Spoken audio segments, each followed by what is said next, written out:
I wanted to be like, I could run your business now, honestly. If you just, like, I've seen it. It's not all that impressive, Dad. Like, I could handle that. Like,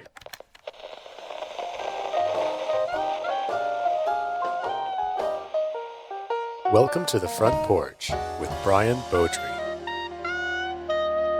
All right, I'd like to welcome today's guest, Russ Hicks from AAA Party Rentals. Russ, welcome to the Front Porch. Thank you, Brian. I really appreciate you having me on, man. Thank you. Awesome. Is it actually AAA or is it AAA or should I just scream, ah? You know, honestly, man, it's whatever floats your boat. I think more often than not, it's pronounced AAA. Okay. And if, you know, to the listeners out there, I'm sure some of them are second generation like myself. It's really comes from the phone book. If you can reach back that far, there may be some listeners who do not know what the phone book is, but it was a marketing strategy at the onset of the business to have us placed at the top of the phone book on the event or rental page. So I'm sure you guys being in software in this business, you guys run across the A1s or the double A's or the triple A's. Triple A's, ABC, A to Z. Yes. And it's like, yep, all those achieve the same goal. Exactly. Those are a sign of a business that's been around a while. So, you know, right now when people get the name, they want us to deliver their party rental stuff and then like jumpstart their car at the same time, but it doesn't exactly work like that. Oh, that's not a service you offer? I was hoping you were branching out. No, you would probably not be surprised. We get a few calls a month and it takes like a 2-3 minute explanation of like, we do not tow cars. You got to read the rest of the title of this business. Yes. Yeah. But it's like, what do you mean? You're AAA, aren't you? I'm like, I mean, yes, but no, kind of. Like, so. But if you ever have a party rental related emergency, we're there for you. We got you. I am your man. Perfect. Okay, let's start with our basic questions that I usually ask everyone. Well, everyone on this list anyway. So Sure. Who are you? Where are you from? And why do you think you were listed on Rental Management Magazine's 12 to Watch Under 40 list? I'm Rustin Hicks, known to most as Russ, and I am second generation owner operator of AAA Party Rentals. We're located in Laurel, Maryland, with a satellite branch in Southern Maryland, a city called Waldorf. Born right here in our nation's capital, Washington, D.C., was raised mostly in Maryland, just outside of the city, and spent a lot of time down in Atlanta, actually, before moving back to the area to get involved with the business. And I probably made the list, man, because they ran out of young people or something. They were running short. They're like, this guy's got a headshot. Let's throw him on there, you know. Who do we know that we already have a picture of? All right. Right. It's easy. Low-hanging fruit, you know. On a more serious note, I think it has been my involvement over the past few years with ARA. I think that it's got to be the number one thing. I'm currently sit on the board for the state of Maryland. On the board for the YPN committee, treasurer here for the Maryland chapter, and always just looking to be involved, get involved with anything ARA has to offer. So obviously, I think that kind of put my name out there for them and the rental management staff. But, you know, not to sell myself short, we've been doing a lot of good work over here in Maryland. So I think some of that was also, noticed. And it was a real honor, actually, man. I was really, really happy to see that. Yeah, well, good. Congratulations again Thank on you. that listing. It does sound like you've done a lot of stuff to merit it. So congratulations. Yeah. Thank you. Now let's get back into that Russ history. All right. When you're Yes, sir. growing up, people are asking you like, hey, what are you going to be when you grow up? What's the first thing that you can remember telling them? Veterinarian. Hands down. Why veterinarian? I would, as a youngster, I still have I love dogs. So I think it all just stemmed from that. I love dogs, but I was like, even as a youngster, I was like, what can I do to make money? Yeah. That concerns dogs. And it's like, okay, like doctors make money. Veterinarians are doctors for dogs. This could work, So I think initially that was, it sounded really cool. I think it was really good until maybe like 12 years old. I used to watch a ton of Animal Planet, and they had like a show on there. It's like Emergency Vets or something like that. And then like people are like bringing in their snake and all these other things. I was like, so wait, I can't just be like a dog doctor? Like dogs only. Yeah. Like, people are like, save my rat. He's dying. And I'm just like, no, rats should die. It's going to be his day. Today's his day. They're like, you didn't even look at him. I'm like, I can tell you it's over for the rat. Like you need me to put him down for you? That's all what we I'm do hearing. here. We save dogs specifically. Okay. So I think like when the reality of what a veterinarian actually had to do set in, I was like, I'm probably not that guy, so yeah. But yeah, that was the initial career for me. Okay. Well, what are some of the other things you consider doing between veterinarian and running a rental empire, let's say? I think kind of as a child, man, I'm sure I bounced around like everybody. At one point, before I realized that I was going to be a 5'9" adult, that like I was going to be a football player or a basketball player, and then it's like. You're not Nate Robinson or yeah. I was like, you actually can't do that, sir. You're not good enough at any of those things to make money. So it's like, all right. And then, later on in college, I think by the time I was graduating college and starting to actually look for jobs, it became like the reality of just like, who will take me? Like, what are my options at this point? Like, all right, Hertz Rent-A-Car. All right, that sounds like this might work, so I think, I always had my father was like an entrepreneur my entire life. I never saw my father go to work for anyone else or, interview for a job or whatever. So I think there was always kind of a thought of like, I'll just do that. You know what I mean? Like do what dad does, not really understanding what it was he did. So I think there was always kind of an entrepreneurial interest, if you will. From my perspective. But that was put on hold when I started graduating because I went to my father and was like, hey, I've got this degree, man. I'm ready. Like, hand me the keys. He was like, actually, that's not how this works. Like, you actually have to get some experience. I love my father, man. He's been pivotal in my business, just my life. Obviously, he's my dad, but he and I are very close. And I remember him saying to me, son, I don't have the type of job that if you get up, go out one night and hang out with your friends, you wake up the next morning, you're not feeling it, like you don't get to call out. I have a business that if you don't come to work, the door doesn't open. And that's a lot of responsibility for a guy who's just coming out of college. He hasn't really had many experiences and things like that. So obviously at the time it was like, how cruel, how dare you? Like, I want to be like, don't you know anything about nepotism? Like, this is how it works, sir. Like, hello. Yeah. What's the point in having a dad running a business if you don't get a job right away? Come on. I was blown away. I was like, this guy does not get it. But obviously hindsight's always 20/20. He was 1,000,000% correct. And, I had to seek out other opportunities, get some experience. And obviously all of those things really played into what I'm doing now. So it was, definitely for the best, I think. Awesome.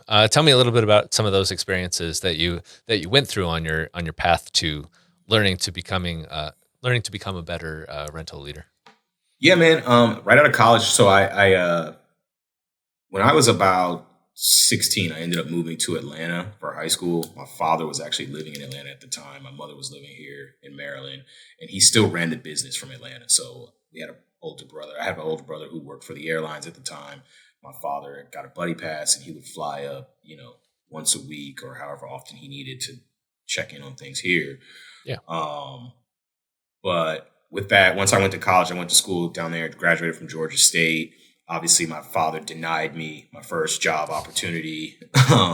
So obviously then I'm left to, do what everybody else does. I'm in the career center. I'm, going to a class to brush up my resume, get ready, kind of panicking, like, crap, I'm a senior. And like, I have this plan, and this plan is not there for me. Right. And you know how life works. Then like at the time, your friends are all like, hey, man, I just got this job at so-and-so. And what about you? And you're like, I'm going to the resume building class tomorrow, so like I should have something soon. But like, out of the blue, I get an opportunity with an organization called Overhead Door Company of Atlanta. National brand, the Overhead Door, and we fix all types of doors, if you could guess. The bay doors that a lot of us have in our organizations. We did rolling grills. You go to the mall, you see those rolling gates. We did entry doors. We did access systems, gates, in neighborhoods. So really a big company. And I was able to get the opportunity. I started with them in their residential installation department as an assistant manager. So it was interesting. Some challenges there coming in as a young guy, managing, those guys were, I don't know, like what the polite way to describe a garage door installer is, but it's like a burly guy with like a Chevrolet 1500 with several beer cans in the back. And he can we'll fix it. Don't worry about it. If you can picture this guy, like imagine me walking in out of college, like I got my khakis and my hush puppies on. Like they present me with like these 15 guys that are like, all right, they're yours. And I'm just like, you're just like, I have no idea what I'm doing. Yeah. They're like, who the heck is this guy?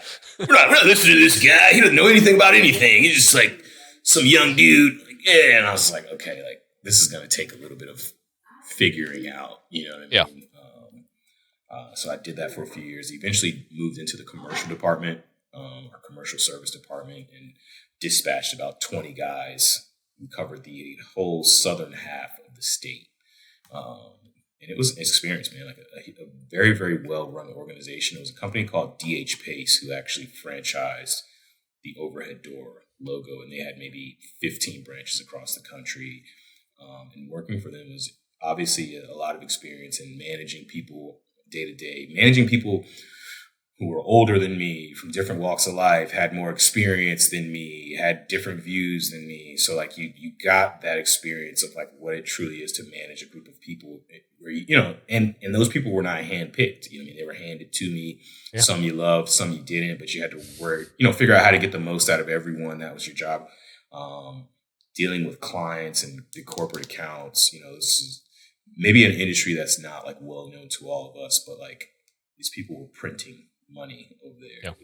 It was a good business. You know what I mean? Like, yeah. So there's so much I took from there that perfectly aligned. I knew I had hit my stride when on certain days, like my dad would call me from our business here and ask for my advice on something based on how we did it at Overhead Door. You know what I mean? That was like a real turning point for me. It was like all of a sudden one day, I'm getting a call. My dad's like, we got this driver and we've been trying to, he's always late. And like, do you guys have that down there? And what do you do when that happens? It's like a moment I'm like looking at the phone, like, yeah, am I the guy? Like, yeah, I have the answers now. Like, so you didn't respond to him with well, look who's right. Let me send you my consultation fee. We can just get you to sign this contract here, Dad. I'll be happy to explain it to you. $400 an hour. I'll give you family discount only. Yeah, right? Since I know you and all. Yeah. But no, that was just how things work out in life, man. When I took the job at Overhead Door, I was not anticipating that the experiences that I had would line up, so much with my future position. Yeah. But like I said, coming into work for my father in 2016, when I touched down, it was a much different feeling than I had when I started for Overhead Door, right? When I started there, it was like, kind of the big eyes, like, wow. Yeah. You kind of feel like the young, I kind of feel like a kid and I'm managing all these grown men and like, they all have opinions. And like, when I got here, it's like, seen it before, done it before, like, here we go again. Let's hit the ground running. So, it's an invaluable experience I gained there. So. Awesome. So you went straight from there back into AAA? Correct. Yeah, man. I graduated college, was at 2011, and I worked for Overhead Door for 5 years. So 2011 to 2016. And then decided, spoke with my father, and we made a decision to kind of get myself back into the business. Packed up everything from Atlanta. We had a Suburban that the company used here in Maryland. My dad brought it down to Georgia. Yeah. And I packed it. If it didn't fit in the Suburban, it didn't go. You know what I mean? So that was really the mindset at that time. Like, we're really just going to pack it all up, jump in a truck, get up here, figure out where to stay, and kind of just go from there. And that was 7 years ago. And it's been great, man. It's been a lot of work, but I think 7 years in, we're starting to see some of the benefits of all that work, whether it be you and I having this conversation or being on the top 40, 12 under 40 list. It's now starting to, to show the work is becoming apparent. Yeah, it seems wild that, like, you're living in Atlanta. So how does this whole conversation go? I assume, like, you've been talking for a while, and he's kind of, as he's consulting you, he's kind of probably testing you to be like, all right, he's legit, like, into this. He's kind of ready, type stuff.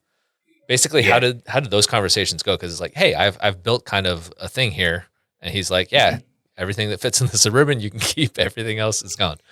Yeah, so it's you're right. It was kind of, I don't know if I knew it at the time, but my dad obviously was kind of evaluating my progress while I was working for Overhead Door and some of the conversations, and I think he could see the maturation process, right? Like, when I worked for Overhead Door, I had to meet my guys 7 a.m. every morning to get them off the dock. So it's like, even that said something, like, okay, like, well, at least I know he's reliable. He's going to work every day for them. Yeah. I assume he would do the same if he came to work for us.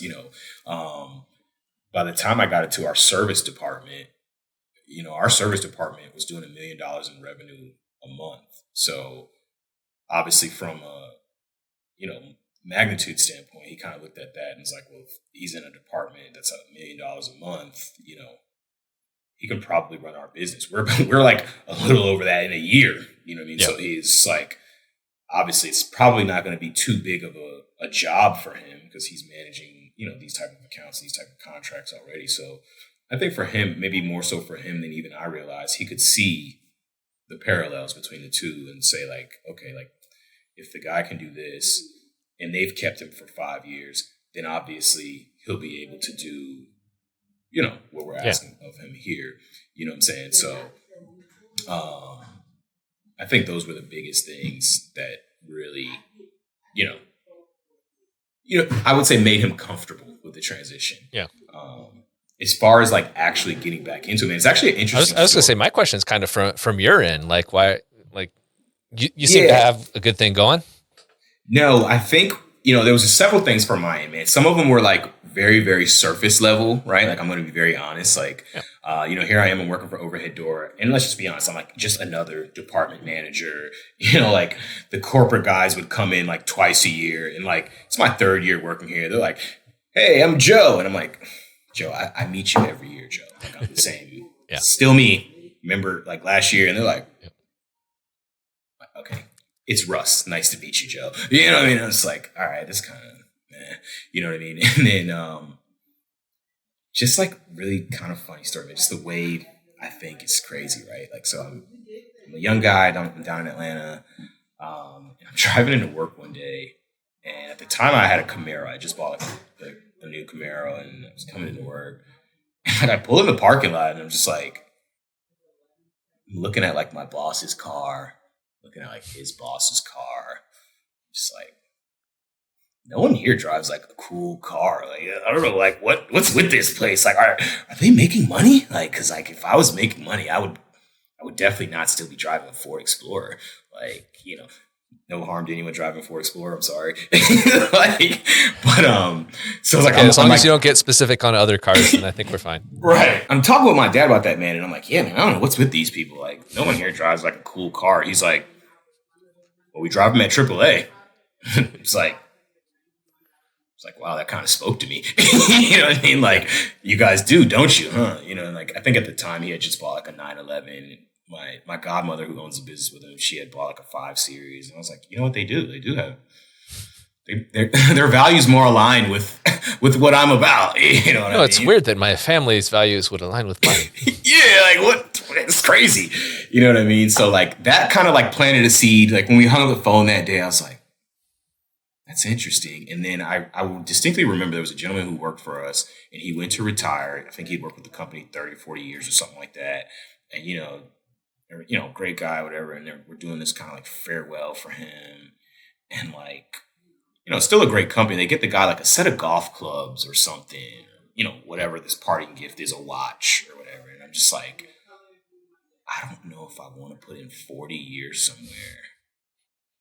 And then on the way out, they hand me like some golf clubs. Like, I would probably rather like have a business to sell like when it's over, or like pass on to someone, or like look back and have built something huge. And so I think those factors all kind of align together. And the last part of it was I went to the ARA show in New Orleans on behalf of my father one year. He's not we're different in this regard. I'm all about what is New Orleans, the music, the drinking, partying, all that good stuff. He's not. He's like, I hate it. It stinks. Everybody's loud. Kids are throwing up in the street. I don't want to go to New Orleans. So it's like, all right, I'll go. You're paying, right? Yeah. I'll definitely go. You know what I mean? And just my experience down there, going to some of the education courses, talking with some of the other operators, it's kind of was like a feeling of like, why am I not doing this? Like, I have this opportunity. The rental industry is unique, and I think in a lot of regards. And I think, what maybe some people don't like are the things I really liked. I'm walking through the event halls and I'm seeing all these guys like just relax, like jeans and boots, sneakers, whatever, like we're not at a convention for lawyers where everybody's like trying to see who's like has the most expensive suit and I gotta have $500 shoes. It's like these guys are just trying to be comfortable. Yeah. And they're just like living their lives and enjoying it, like no pressure, and I was like, I could do that. And obviously like I had a insight onto the financial side of it. I'm like, there's good money in it too. So like, don't let those like Wranglers fool you. Like those guys are making some cheddar, you know what I mean? So, all those things kind of came together. And there was a time I said, I went back to my dad, like, hey man, I still do want to do this. And, at that time it was a completely different response. After I had worked for someone else for 5 years, it was like, oh yeah, without a doubt, if you really want to do it, then let's figure out a plan and let's get you in here. Like, so worked out. Awesome. One of the things that, I run into a lot when talking to people throughout the rental industry is there are a lot of, family businesses going down to generation and generation. Did you like grow up working in the business, or was it a case of like really you just started after that point? No, good question, man. No, and the answer is yes. We all grew up in the business in some regard, because my father ended up moving down to Atlanta. We were probably 13 or 14 years old at that time. So obviously from, when they bought the business, I was probably 6 years old up to 12, 13, all the summers and everything. I tell the story here. Like I've done everything in this place. I started in the back washing dishes, which I did not like. I don't think anyone really. Yeah. Like, can you imagine like this is my topping out. Yeah. Like the way you feel about washing dishes at home is no different than the way you feel about washing them here at work. And it's like, at least at home, there's like 5, 6 plates tops. Like you're in here and there's enough plates for the week. Like I'm going to wash dishes all day and not really be able to tell that I was washing dishes all day because there's still so many more dishes to wash. Like, so that was like my first few summers. And then I finally get old enough to like be a helper on the truck, which, in hindsight was like the most gracious promotion I've ever received. I was like, I get to leave the warehouse. Like, yes. What time do I need to be here? 4 a.m. Like, I don't care as long as so I'm not going to the dishwasher is what you're telling me. Yeah. Great. You know what I mean? Like, so, and then obviously as I came back and older, working in customer service, we had a few satellite branches. So one summer I opened a satellite branch for us and manned that.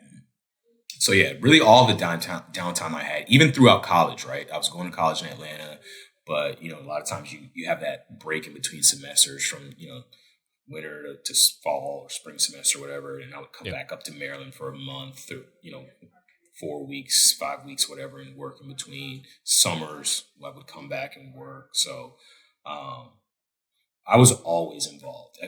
For a period of time, my dad also franchised a pizza restaurant in Columbia Mall out here. So seems like a weird combo.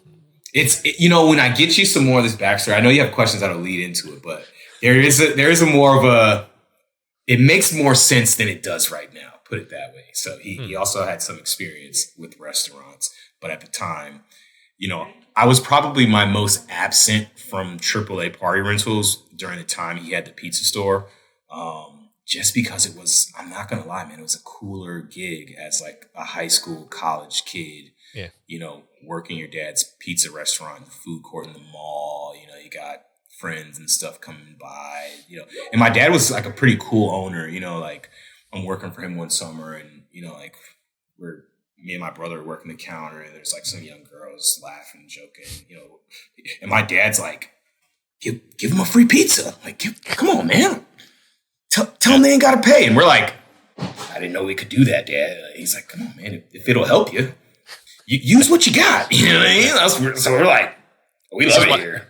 This is why I started the pizza business. Yeah, he's like, you got to use what you got, man. Like, like it's okay. At the time, we're just like playing by the rules. And, I'm sure he's looking like, listen, guys, like this is not going to kill our bottom line to give away a cheese pizza. Yeah. Now don't go crazy with it. But right, like a week later, he's like got all the numbers. Like, what in the hell's going on out here? What are we just giving away food? Maybe you said it was okay. Yeah. So, but no, that was really fun. Working in the mall, and obviously everybody there was like a lot younger. They're all kids our age, so we did that for a few summers. It was like when the decision came, I was like, "Do you want to go work in the rental store? Or you want to go work in the pizza store?" We're like, "Are you being serious right now?" Like. Is that a real question? Yeah. So, but yeah, always involved with some sort of business, with the family. So. Okay. Well, yeah, that's really cool that, you had multiple options while staying within a family business, you got all these other things. Yeah. And when I think of parties, I do like a pizza party. Pizza party, solid. They go hand in hand. They do. Yeah. Okay. I would like to talk company culture with you, since in your write-up in rental management, you mentioned that it was one of your biggest achievements. And I think it's a super important part of having a place worth working at. I'm not an entrepreneur like you, but I like working at places that don't suck. So you mentioned that a key part of it was doing a deep dive into who you are. So what does that look like? I think for me, it just kind of started because I inherited a business and I don't think we really ever focused on like an identity or a culture and everything. So it was kind of just like putting a name to what we already have, right? Like, I don't know that it was so much of like creating something opposed to like, hey, like recognizing something, right? Like, this is who we are. We're a small family, company. You get into some of these rental companies and like the product lines are like, we have 895 napkins to choose from and 1,400 different blue linens. Like, like that's not really our catalog. We're going to cover the basics. We've got you. We can do just about anything. Maybe not with a ton of flair, this or that. But really good people. Everyone's going to be personable. We're going to do what we say. We're going to stand behind that. We're going to do good business. We're not taking advantage of anyone, whether it be our clients or our employees. Just like your buddy in the rental business, right? Like, like you have a friend that you can count on for something. And it's like, that's exactly who we are. We're just the person you can count on, the company you can count on. You're going to call us. The price isn't going to be crazy. The service is going to be, of a decent quality. The people are going to be friendly. It's comfortable. For the longest, we were the type of business you walk in and, she's since passed, but, we bring the dog to work. So like, you walk in the office, dog comes up and greets you and you're like, what kind of place is this? Like, they got a dog in here? And it's like, yeah, we do. We like dogs. So we put a dog in here. Sorry. And I think if you would have gone with the snake, probably wouldn't have worked out as well. Yeah, probably. Yeah. Well, we'd be like, what's wrong with our numbers? Ever since we put that python in the showroom, like things have gone terribly. I don't know what it could be, but, no, like that was kind of our culture and just getting our people to understand that like you guys are what's important to the organization. And like, I want to build an organization where you all want to be, you know what I mean? And I think once that was kind of understood, and expressed to our people, they appreciated it, and we were just showing them how much we appreciate them. And it resonated with the people, not with everyone, because like nothing ever resonates with everyone.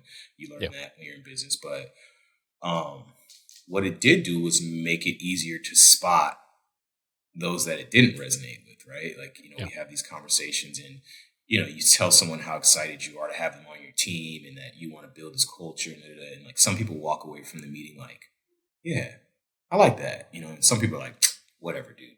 Like the whatever dude guys probably got to watch him. He's probably not going to make it very long, right? So we were able to kind of hone in on that and come up with even just like some things we could put down on paper of like, this is who we are, like we are respectful to each other.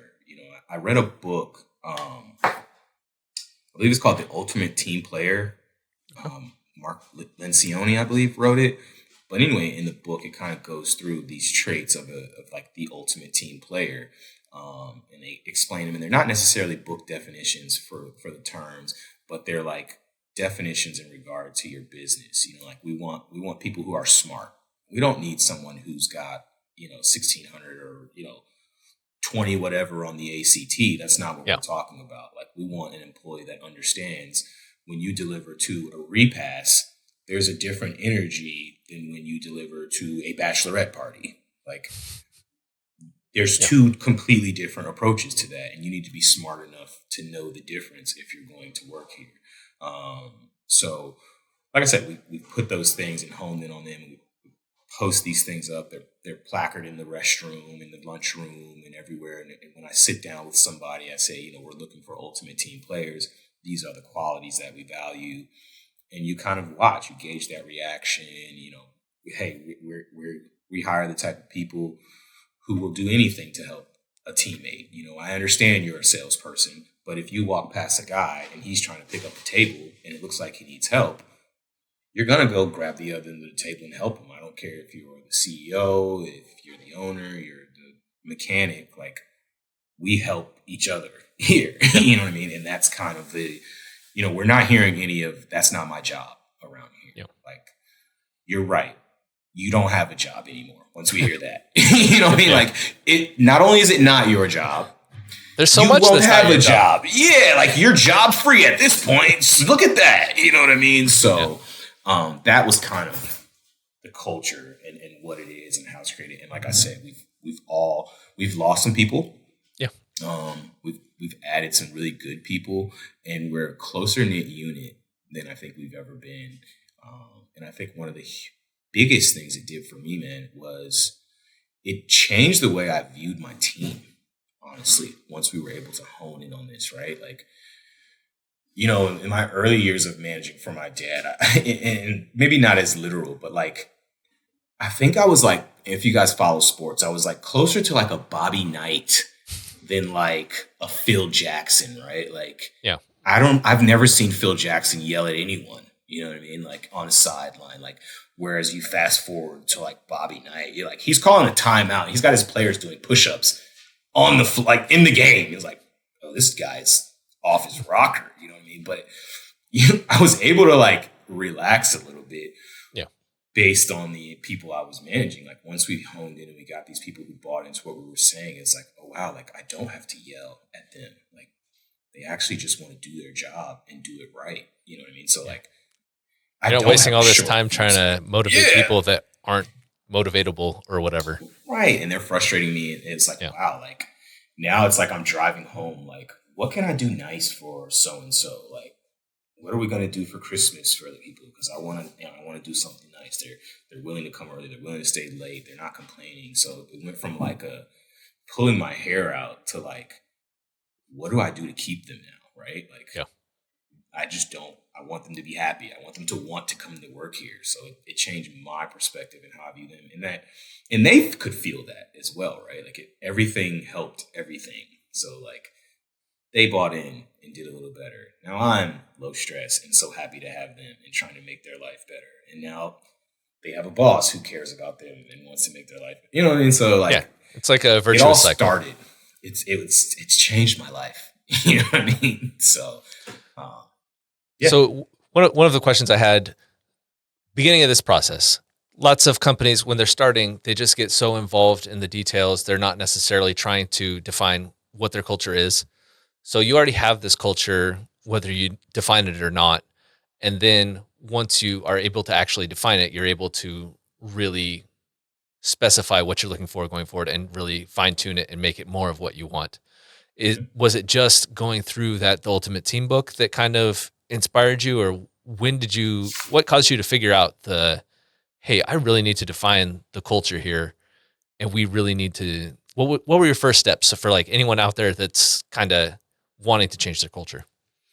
I do think the book was huge, right? Like, because, I always knew we needed to improve our company culture. Like, when you're in somewhere, I'm like, there's just like something not clicking about this. Like, like this person's always at it with this person in this department. Yeah. And I'm just like, this is not what I'm envisioning for the rest of my life. You know what I mean? But I think I just really didn't know, obviously at the initial, like what the culture, really what it is or how to create it or whatever. And the book really gave me kind of a structure for that. Like I almost copied and pasted it directly out of this book.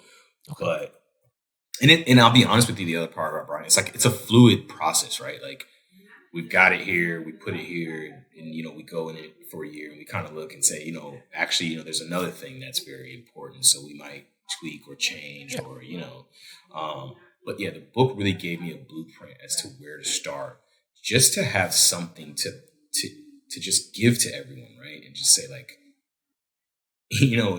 as an entrepreneur, a lot of times, man, you walk into these things and like you have this show of confidence. Hey, we're going to do this, try this. And like in the back of your mind, you're like, I hope this works. Let's see what the people think. You know what I mean? Like you're giving it to them and they're just like, wow, look at him. He's got it all. He's got it like typed up. He must really know what the heck he's talking about. And like, as you're passing it out, you're like, let's just see how this goes. I don't know.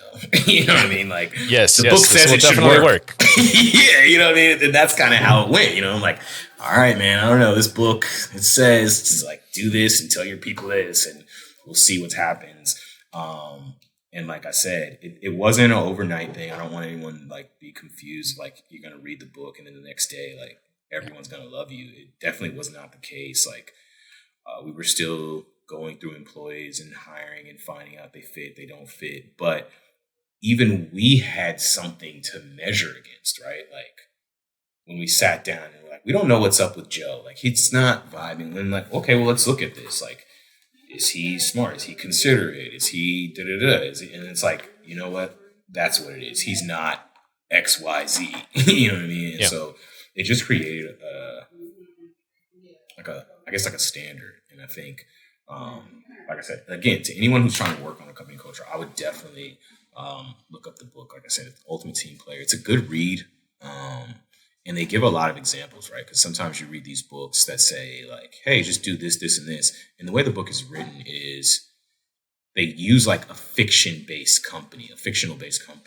And this company is taking on a project and they need to hire, 75 people or whatever. And all their leaders are like pulling out their hair. Where are we going to find 75 good people? And they kind of go through the process of like, well, let's back up and let's look at who our good people are and what's great about them. And well, we like this about Molly. We like this about James. We like this about Kevin. Okay, so these things are really great.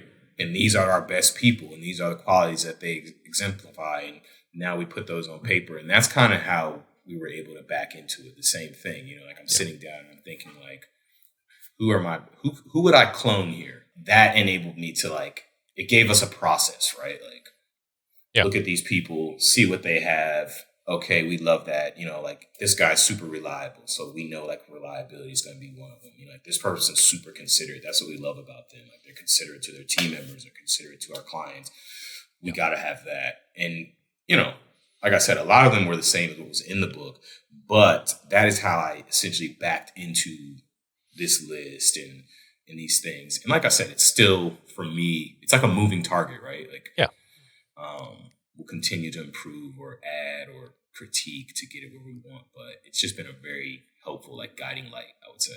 Yeah, and having those standards, it just helps you be like, okay, this is what this person needs to work on to like really become the ultimate team player. And it's like, all right, if you're not willing to like work on that or not willing to improve, then it's like, okay, well, now we question whether it's worth. It also creates consistency, right? Yeah. Like, because like when you sit down to interview someone, you can be very transparent. And like, I hand it to them. Like, here, you need to read this because like, this is what's expected. This is what we love. Everyone who's here loves these things about each other. And so like, if it doesn't like make you feel warm and fuzzy, then like, it's fine. Like, you're not a bad person. I'm just telling you, like, you're not going to like it here. Cause like this is how everyone here is. And this makes us warm and fuzzy. And so like, you're going to feel weird working with all these people who want to be compassionate and, reliable. I was going to say, it feels a little culty now. I'm just saying. Right. You know what I mean? But like, let's just be honest. Like, that's how I feel whenever I go to Chick-fil-A. I'm just like, what are they doing to these children? Like, why are they so nice? What do you mean it's my pleasure to like give me 3 more barbecue sauces? Like, that's ridiculous. That one weirds me out a little bit. I don't like that my pleasure as a response. It's like, let's do a no problem thing. I can't even get my guys to tuck a shirt in. Like, wait, what? Like, thank God if they have it on. Like, I'm just like, look at this. It's great. Everyone has their uniform today. You go to Chick-fil-A, like they got like a 16-year-old kid. He's got a shirt tucked in with belt, neat, clean. I'm just like, how do you guys do this? On the other hand, if you don't want to wear a shirt, you have to have a tattoo, a company tattoo. Right. Like, that's the alternative. Then you I couldn't even do that, man. Like, somebody would come in with like a face tat the next day, like, no shirt, right? And I'd be like, no, again, it's supposed to be like a polo. Come on. Right it's like, damn it. I didn't think anyone was going to actually take this off. You'd be surprised. All right, let's get into a game I want to play. We'll call it Hicks It or Nix It.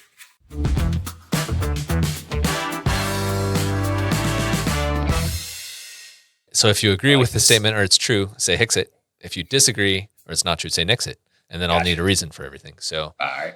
Hicks It or Nix It, you've been known to cry at movies. Nix It. Not that I'm just like some super tough guy or anything, but I don't know that I've ever cried at a movie. I think I've come very close. Okay. It wells up, but you managed to stifle it and hold it back. Yeah, man. I'm that guy in the theater. I'm like, are you crying? No, I just yeah. Fixing my glasses. I think I have allergies. You didn't feel that? Something in your eye? But yeah, like that. So never been the crier at the movie. Okay. Well, Hicks It or Nix It. You cheat at board or card games. Yeah, come on, man. What's the saying? Like, if you ain't cheating, you ain't trying. That's how half the people seem to fall into, and half the people are like, I will never. I'm very hardcore about the rules. Nah, I'm not a hardcore rules guy. I'm like, I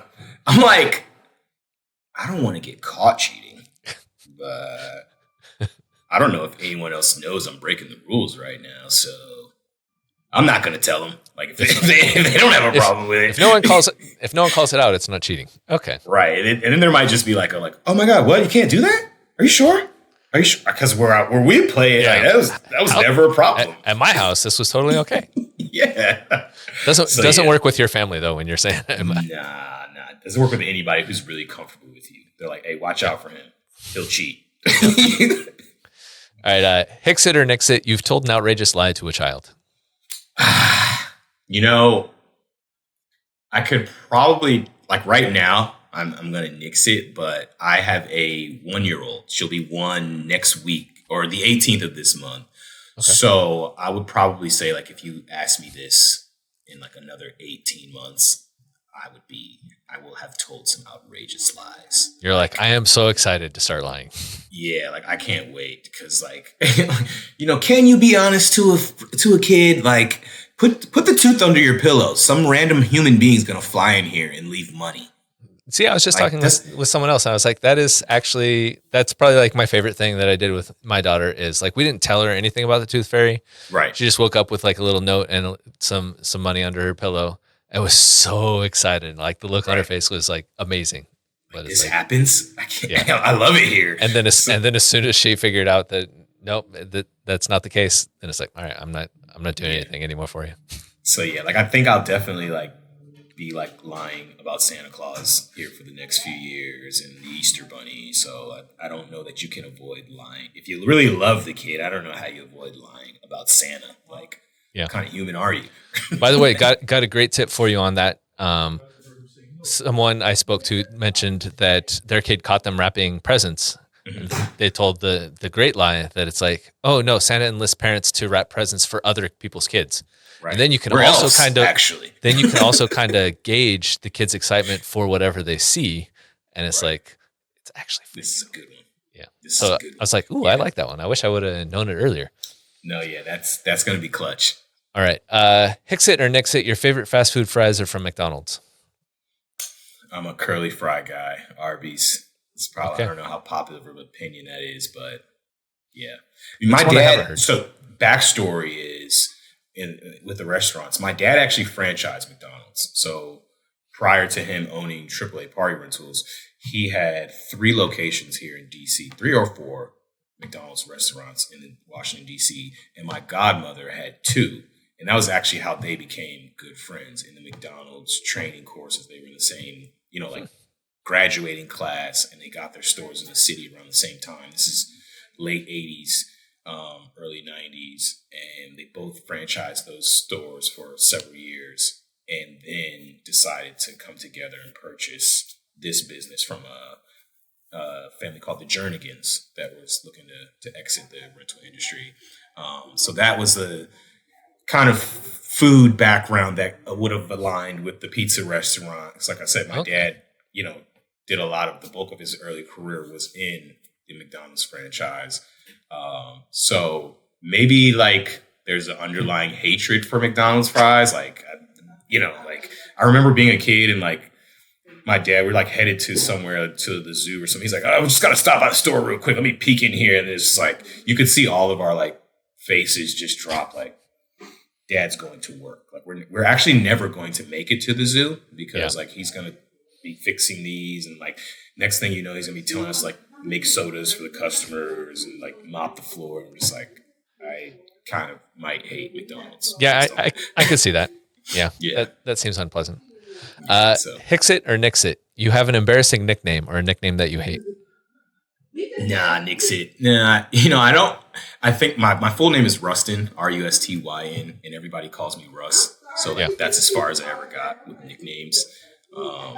When I was younger, I was like a huge, like chubby kid, and I think my dad, just to be funny, he would call me Slim. Like, he's just like the irony that like he's like we're somewhere, he's like, hey Slim, and everybody's like, you can't be talking to that little doughboy over there. Like, this is Slim, like that's the Slim guy, and it's like kind of funny for us, but I didn't hate it. My dad's nickname was Tiny, and he's like 6'7", so it's like, same concept, right? Everyone in his family less than 6 feet except for him. He stole all of their height. Right. God, so we're just gonna put it on this guy. He looks cool. Like, just hover over you guys. Yep. All right, let's go ahead and get into the interesting character / non-work questions section of our interview. I gotta say, when I see someone is from the DC area, I don't think bass fishing. But you mentioned that you do like a bit of bass fishing. So how do you get into that? When I saw that question, I was like, how did I get into this? You know what I mean? Like, it is, even sometimes when I'm fishing, I'm just like, this is just so random. Like, you're out here on a John boat by yourself, just living it up. And I really do believe it was just like Saturday mornings when I was a kid, man. Like, you turn on ESPN and like, that was like reserved for like hunting and fishing shows. So like, Saturdays you get up, everybody's still asleep, and I'm just like hitting the TV. And it's like, hey, what is this? Like, this kind of looks kind of interesting, and they're like explaining the stuff. And I think as I got older, right, now I'm picturing because they used to have like lumberjack games, and it's like if you had come during that period of time, you would have just become a lumberjack. Who knows? I'd have been like, I got to get this new chainsaw. You super torque on this. Have you seen this thing? But yeah, so like I think that was where like the little bit of like the seed was planted.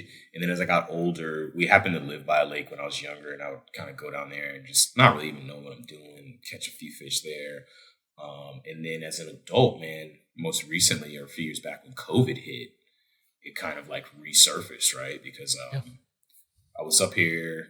All of my family is in Atlanta, so I was up here with the business kind of by myself. And obviously, COVID, there's a ton of time. You could not go anywhere inside. So it's and you're running a party rental business, which I'm assuming not a great time. Things were not booming. You know what I mean? It was like the one or few orders that we were taking. It was like people were like, "You sound like the guy who answered the phone."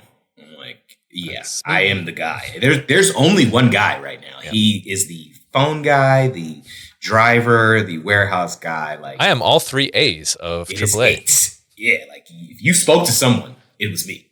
So, obviously a lot of time to do hobbies, and I kind of got into it that moment.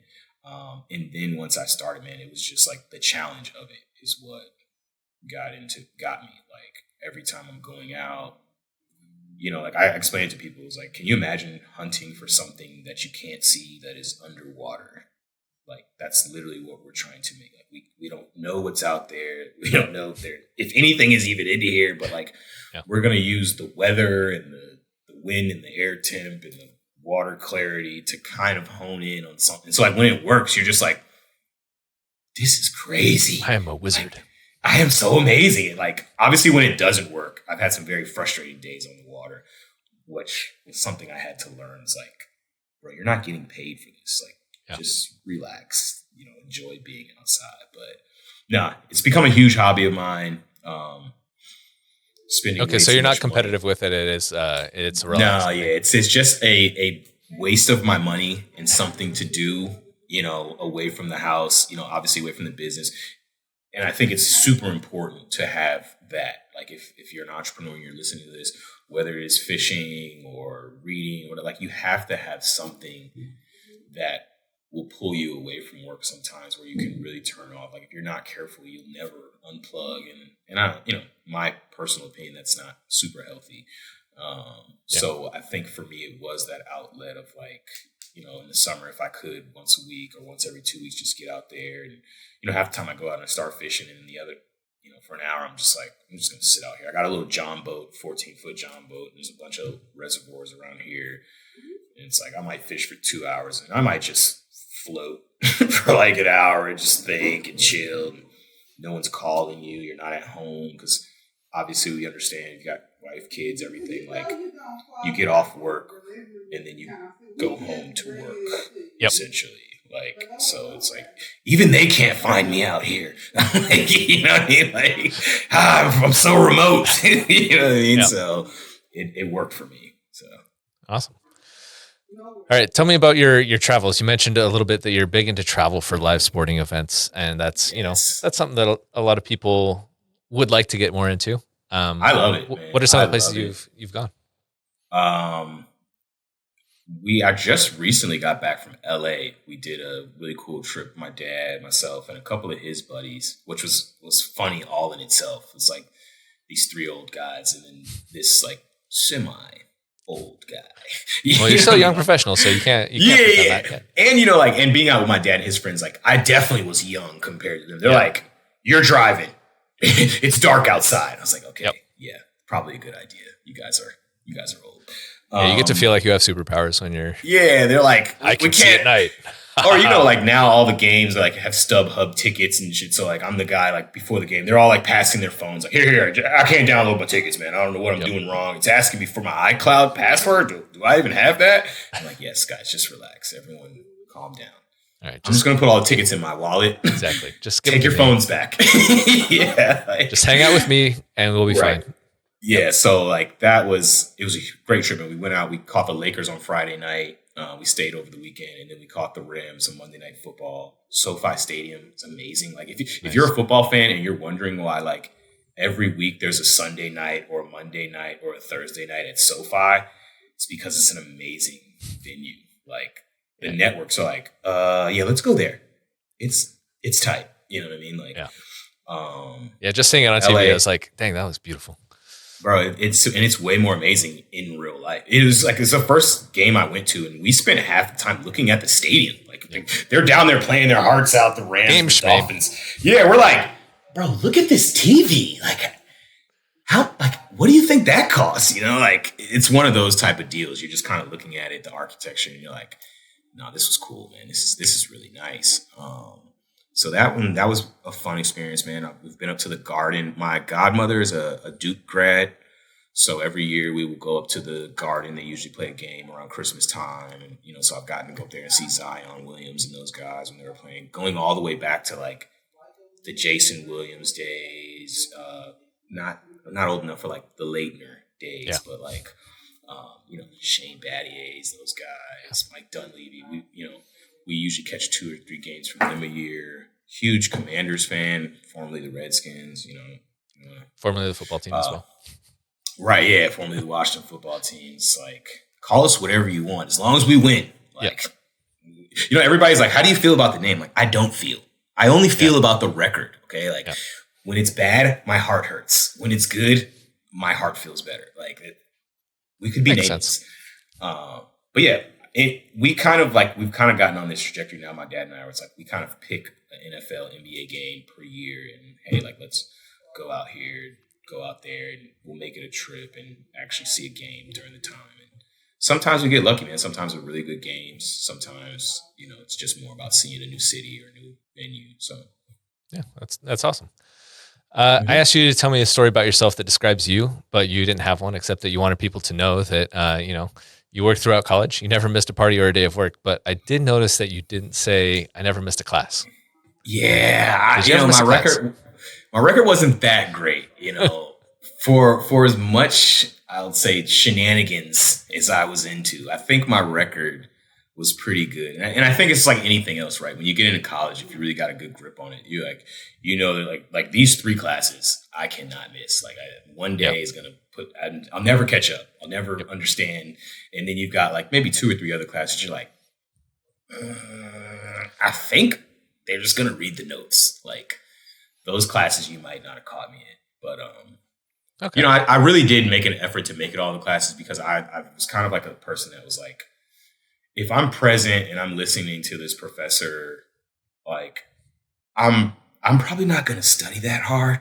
Yeah. But I'm going to know a decent amount of stuff just from being here. And like, oh yeah, I remember them talking about this. And, you know, I can probably get a C on this just from showing up. You know what I mean? Like, so. And then if I try a little bit extra, I could get higher if I needed to, but I at least got a high floor. Yeah. Yeah. Yeah. You know me, I was always, I was always like, I had my own standards, we should say, right? Like life is, I'm very big on balance, right? So like you've got your parents in the background. They're like, you know, do as best you can, apply yourself and you study. And I'm like, but then I won't be able to go to all the parties. So maybe we'll just get like a B. Yeah, I'm seeing why your dad was not like, yeah, go ahead and come on, join right in. Yeah, like you're gonna kill it. It's like no. You think too much to work here. Like, but you know what they always say is the apple doesn't fall far from the tree, right? Because I can distinctly remember I'm in college and I'm getting my first job, and I'm maybe like telling my dad like about my schedule, right? Like I gotta work this night, I gotta be to class this night, and like he has this off the wall saying, he's like, I'm just tell you right now, son. If you got to be tired on anybody's time, let it be your employer. Now, obviously, this is before he was my employer, right? Like, so, like, basically, he's telling me these stories. Like, when I was in the Air Force, man, we would go out, just party all night, live our lives, and like, you know, the next morning we would get to the base, and we weren't worth a crap, but like, we were there. They couldn't say we didn't show up, and he's like, because listen, man, you know, you got to go to work, but you start not having fun to go to work. Well, then you start hating your job. He's like, yeah, you don't want to do that. So he's like, have your fun and just make sure you get to work. Like, and you'll balance it out. But yeah, man, that was kind of like my philosophy in college. It was like, I'm not going to flunk out. I'm probably also not going to be on the dean's list, but I am going to have a great time. I'm going to do enough. Yeah. Like I feel like we can all be happy here. Like you're going to get your college graduate son. I'm going to have a lot of stories to tell for the rest of my life. And I think that's what this experience is about. Like I'm not. What I'm doing here is networking. I'm sorry. Yeah. I wanted to be like, Dad, I'm coming to work for you. Like, how much do I need to learn here? Come on, man. Like, that's on you for not teaching me everything. You had so many years with me around. Gosh. I wanted to be like, I could run your business now, honestly. If you just, like, I've seen it. It's not all that impressive, Dad. Like, I could handle that. Like, all right, I'll make sure I clip that and send it. Yeah, right. Like, he's so down there. He'd be like, yeah, he ain't lying. You know, like my dad's motto is like, you want to know the key to doing great business? I was like, what? He's like, staying in it. Like, so that's it. Like, just stay in. Don't go out of business, and you'll be a great businessman. I'm like, I think you might be onto something. It's not wrong. Yeah. Yeah. All right. Before we go into our 5 important questions, I'm going to need a top 5 list from you.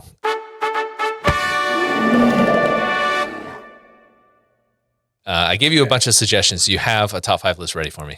Well, you know, I took the first one off the bat. Top 5 Commanders, right. Redskins, however you want to select. I actually did 2. Wait, so, what?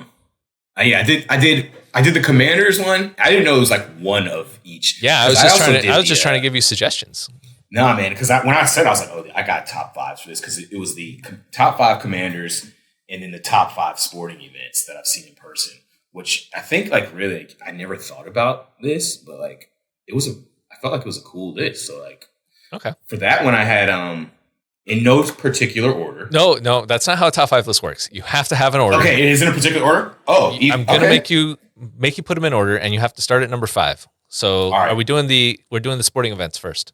We're doing the sporting events first. All right, your top 5 sporting events you've seen in person. What's number 5? Number 5, I'm going to go with UGA Bama. This was in 2015. I was a young guy.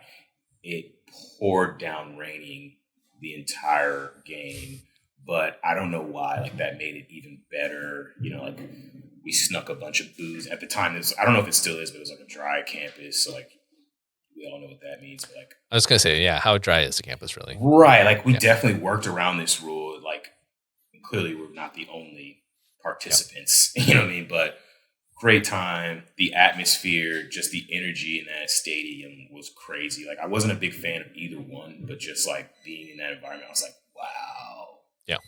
This is college football. Like, one of those experiences. So I got that at 5. All right, number 4. 4, I would take, this was just a few years ago, or last year, 2023. We went to see Jason Tatum, the Boston Celtics, in Boston, and he went off 51 points. Career playoff high for him. Well, it's nice when your Duke boys go off for you, and it was, like, show out. And again, it was just the experience. I had never been to the Garden. It's a playoff. You know, they're playing Philly. The energy, like, it was so tense in there, dude. Like, there was a gentleman in front of us as a Philly fan. Like, you know, Philly fans, Boston fans. It got real interesting. Yeah. And, like, after halftime, we come back and we're like, hey, what happened to your buddy? He's like, he went to the car. Like, Philly started losing really bad. And it was like, he wouldn't come back. He's just like, it's not safe for me here anymore. So, like, he was with a friend who was a Celtics fan, and he's like, he's waiting for me in the car. Like, that's how intense the environment was. And obviously, like, they weren't cheap tickets. So, like, for you to bail at halftime, you're like, these Boston fans are like, If it's like that, it's A, that, and it's like B, it's only going to get worse from here. Why? Yeah, that's exactly. I don't need to put myself through this. Right. Because, like, you know, you go to some games, like, oh, it's just back and forth. Like, we're all good sports. Like, no. Like, that was not the case. Like, on either side, Philly or Boston, was like, these guys take it to the extreme. All right, number 3. 3 takes me to Washington Capitals on their run to the Stanley Cup. I went to the double overtime game with the Columbus Blue Jackets. It's my father's first hockey game. So that's always fun. Super exciting, super intense. We're watching the game. They're going back and forth. They go to overtime. And, like, they score the overtime winner. And I'll never forget it, man. I was just so excited. Like, we jump up to celebrate. And I've got a beer in my hand, no lid. And it's like slow motion. It just, like, goes up in the air. And I could see all the drops, like, coming down right on the lady in front of me. And she's just absolutely soaked. But it was such a crazy environment. Like, obviously the lady turns around to be upset with me. But everyone was so excited. Like, all the other fans were, like, mad at the lady. They're like, get over it. We just won in overtime. Like, going crazy. And I was like, I'm so sorry, but I'm so excited. Like, I ended up giving her my card, and we did her dry cleaning and, took care of it. So hopefully she's not mad at me anymore. But Well, that's good. I was going to say not in her top 5. yeah, she's like that freaking jerk from the hockey game. Like, I'm never coming back to one of these things. I was like, I'm so sorry, man, but this is a once in a lifetime moment. Yeah. But overtime, Stanley Cup playoffs. Come on.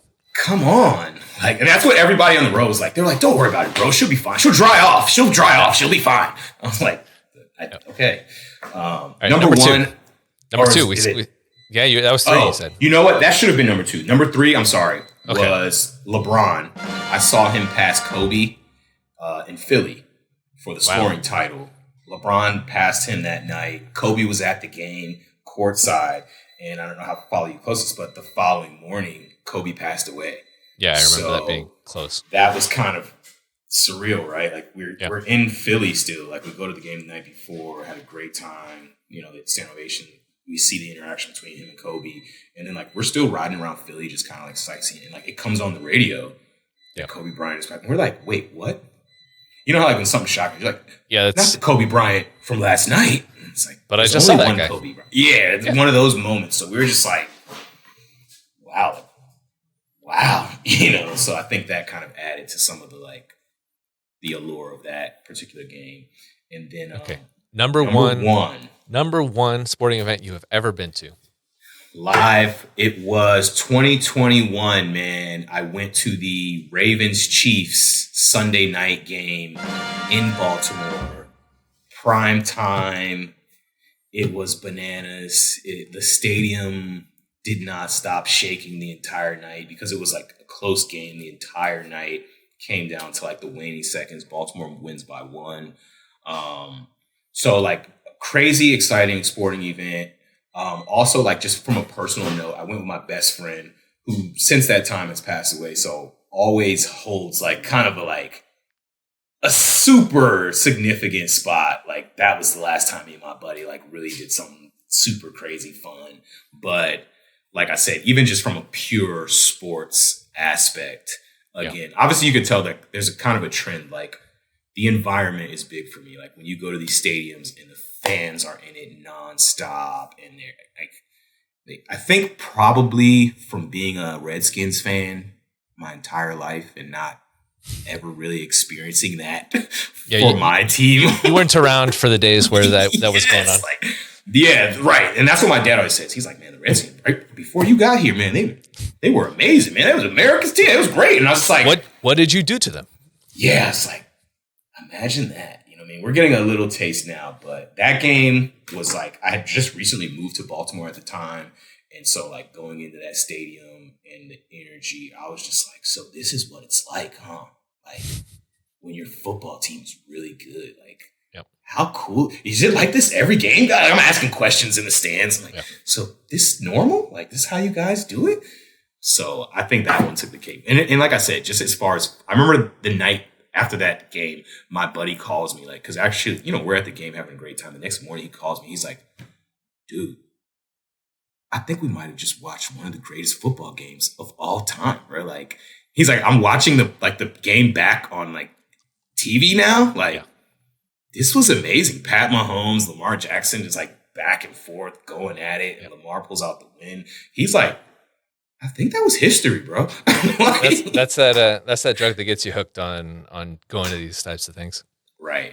Yeah, you either got it or you don't. Because like a lot of people I talk to, and I'm like, yeah, we're going out to LA to catch a game. They're like, why? I'm like, well, I don't really have a good reason besides the game. Because yeah, like why not? I guess I don't know. Yeah. So, but yeah, man, that would be my top 5 list for the live events. Okay. Well, I want to get into the other one, but I just want to make sure we're going to have time for the 5 important questions. So let's go ahead and do the 5 important questions. 5 important questions. 5 important questions. 5 important questions. All right. Now, on to the 5 important questions. All this other stuff has been nonsense. I'm sorry for wasting your time for an hour here. Hey, listen, I enjoy it. What would you say is your greatest success in life?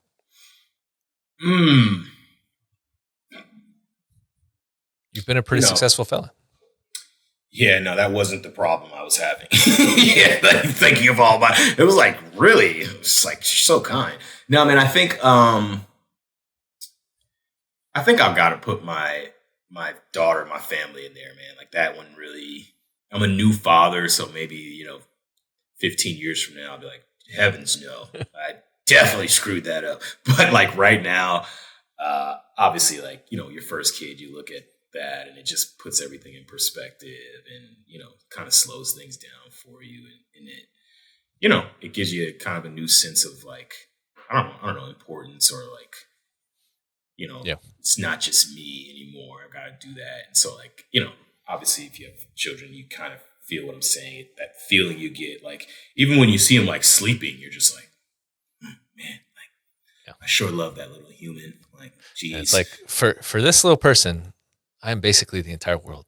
Yeah. And like, it's like, wow, I have so much responsibility now. Oh, they actually think I know what I'm doing and stuff. They're just like Exactly. looking up at you all the time. Like you have all the answers. And I'm just like, I'm really winging it here. it's like, I really hope to be as awesome as you think I am at some point. Yeah. But if you keep looking at me like that, I believe it. You know what I mean? Like, Yeah. So I got to put my daughter Reese down there. That's been a great ride.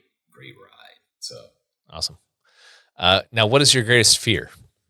Mm. Now that we've got you feeling high, let's scare you.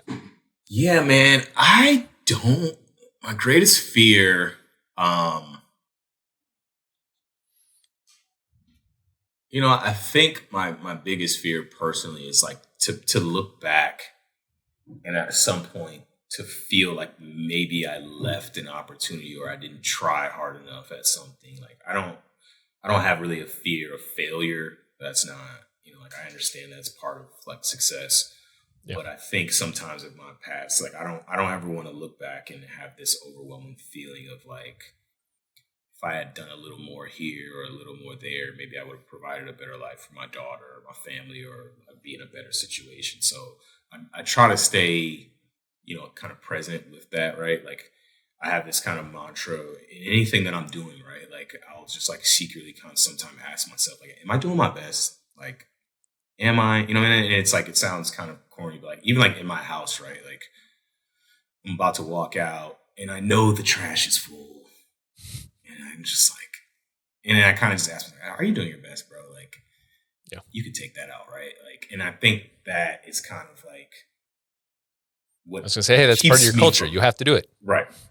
Yeah, what keeps me from this fear of like looking back and realizing that there was an opportunity that I could have done a little more, and I was either lazy or not thinking about trying to hit it out of the park, and we left something there. So I don't know what you call that, but that scares me. Yeah, I was gonna say, yeah, it seems like that definitely connects with your having to be at every party, having to be at every work day, or having to be at every. Yeah, you have a real fear of missing out. Yeah. All right.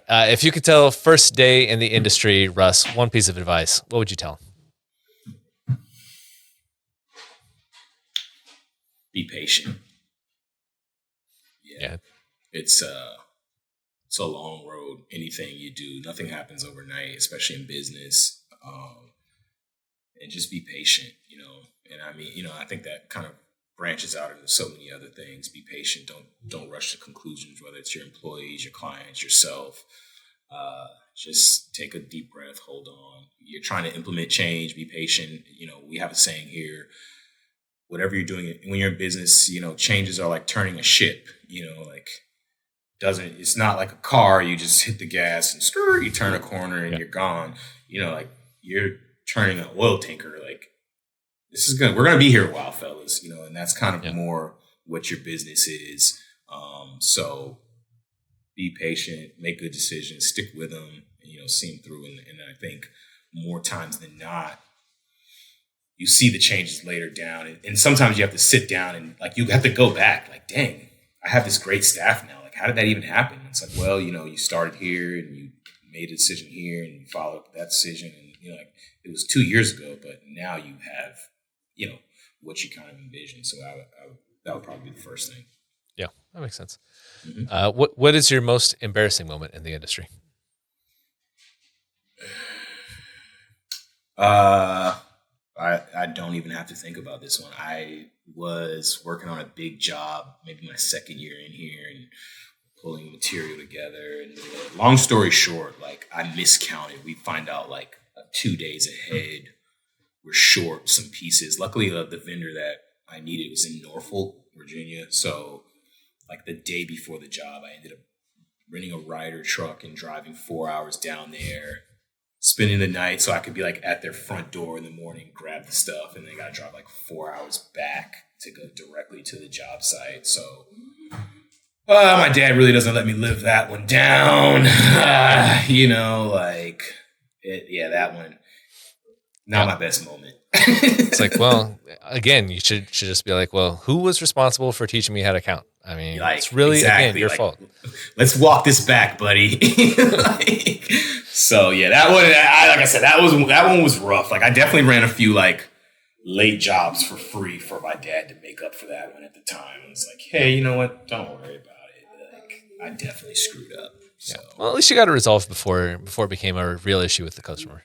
Yeah, thank God. That's one of the things about the business. Like they had no idea, but like for me, I was like, what a disaster. All right. I'm sorry you've been sentenced to death. Screwing up a count is now punishable by death. It's a horrible international law.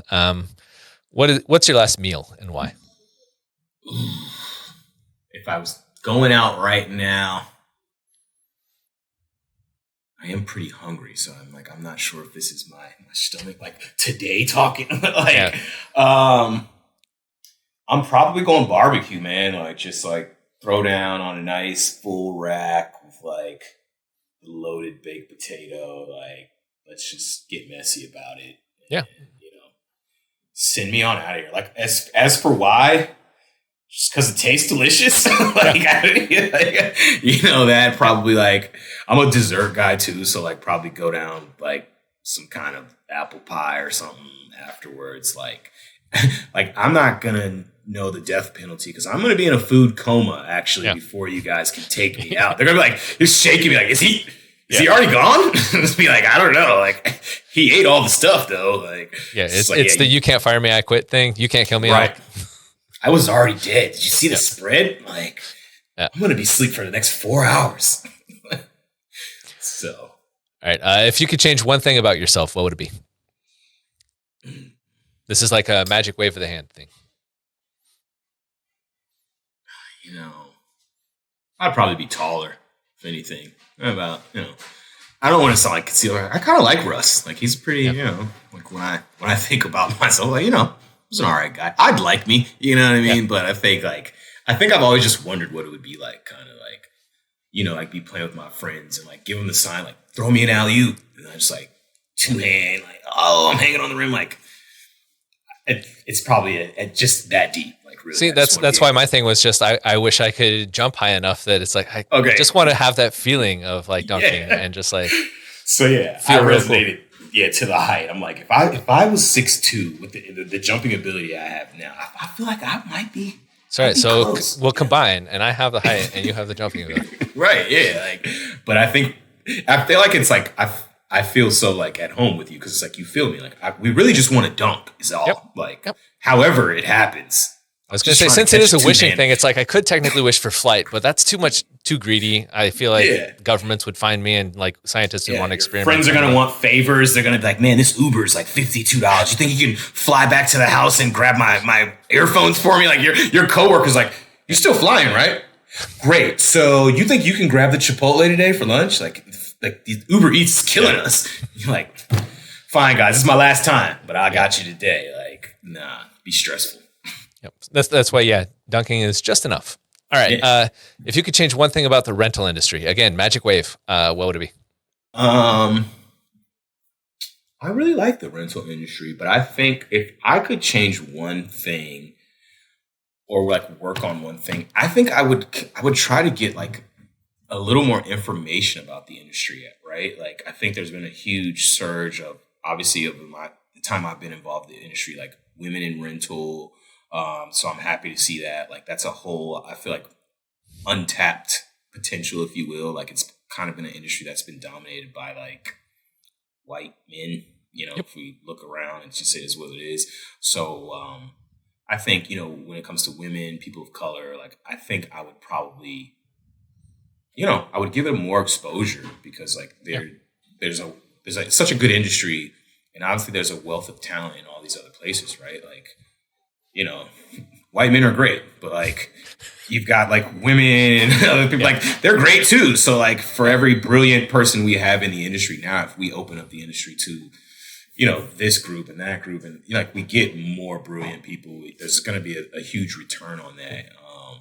So I just expand the pool like dramatically. Exactly. And it's like there's so much more talent and knowledge and variety of ways to think and markets to tap and ideas that it's like could be involved in this industry.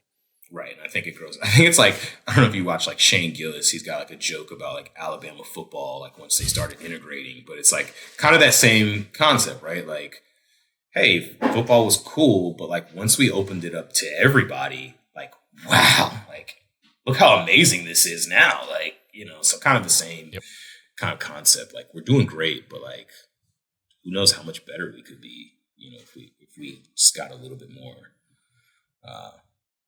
I guess, participation, or diversity, right. I guess. Yeah. Well, maybe that ties in with the next one. Maybe it's a thing you can tell, like basically other people about the rental industry. What's a secret about the rental industry that not enough people know about? I think like it's kind of broad. Like I think the biggest secret I would tell people is like it's full of careers. Like it is full of careers, right? Like from yourself in software. Like if you're a software person, you might not know there's an opportunity for this with a company like Point of Rental or whatever. You're a salesperson. You figure if I want to make money in sales, I got to do pharmaceuticals. I got to do this and that. But it's like there's a lot of people with a lot of good careers in a very, very big industry. And obviously like the skill set you get here transcends into all type of rental, right? Like, I'm sure if you hold a career with United Rental for X amount of years and you wish to go work for Enterprise or another, like they're going to snap you up just like that, just because you understand the broad strokes of the rental industry or whatever the case. So I think that would be the thing. I think, at least from my perspective, a lot of times the industry is looked at as kind of like, I'm a kid in college. I need a job for a little while. My buddy said he'd set up tents one time. I'm gonna go over with him and see what that's about. But really a lot of potential, I think. And I would, it's what I'm doing in my organization now is showing people like, hey, we're here. We're a smaller organization, but as we grow, like this is going to give us an opportunity to make you the department manager of this and make you the manager of this. And now instead of there being like a company that's created 2 careers for myself and a general manager, now we've created 4 or 5 or 10 or 20 down the line. So, I think I'll tell them to look into it. Check it out. Yeah, definitely don't think of it as like only jobs and like summer jobs. It's a place where you can definitely have a career.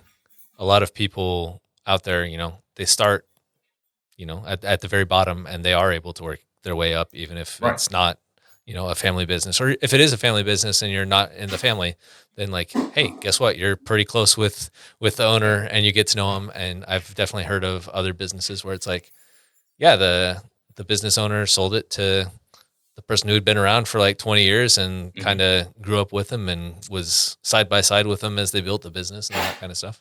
Right. Thank you, Russ, for chatting today. Yes. I also want to say thank you to Andrew and Daria for their help with producing this. And thanks to you out there for watching on YouTube or, listening to it wherever you listen to podcasts. Let's share this podcast with your friends, and we'll talk about Russ behind his back at some industry events. And maybe we'll run into Russ there and we can. If it's an industry event, you will. Yeah. Okay. It's pretty much a given. All right. Well, we'll see you next month, and we'll keep the porch light burning for you.